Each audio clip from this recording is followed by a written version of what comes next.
আজ ৭৭ বছর পরে আবার এলো ফিরে, যে দেশের বর্গী হানায় বাচ্চারা সব কোলে ঘুমায়।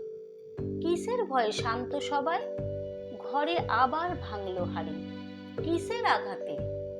ভয় নেই রে, ভয় নেই আমার স্বাধীন ভারতে। ধর্ম নিয়ে হচ্ছে খেলা, হিন্দু মুসলমানে। ওদের শান্তি কোরআন নিয়ে, হিন্দু বলে গীতার বাগদানে। ওরে লুটল রে তোর নিজের মাকে, বিদেশ থেকে দস্যু এসে। ধর্ম ওদের শেষ চালাকি, নিজের দোষে পড়লি তোরা আবার ওই মরণ ফাঁসি। মরছে শ্রমিক, মরছে চাষি, তবে কি এরা দেশের অন্য জাতি?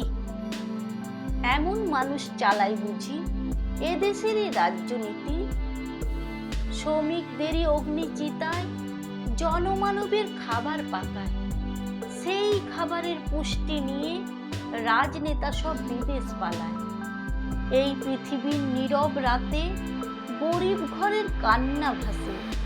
পেট ভরেছে কেউ মাংস ভাতে, আবার কেউ পান্তা ভাতে।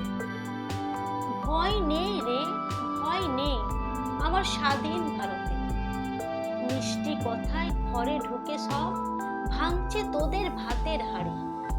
আসছে আবার অত্যাচারের সময় ঘড়ি। মানুষ ভুলে গেছে আজ সেই ইতিহাস, যারা একদিন ভবিষ্যতে বাঁচবো বলে পড়েছে কত মৃত্যু ফাঁস। কি চেয়েছিল তারা?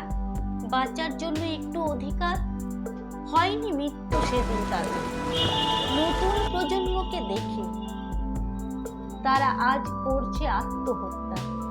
কি চেয়েছে, কি হয়েছে আজ শহীদের মাতৃঋণে? ভারত আজও বেঁচে আছে আগেরই সেই মুক্তিপণে। ভারত আজও বেঁচে আছে আগেরই সেই মুক্তিপণে।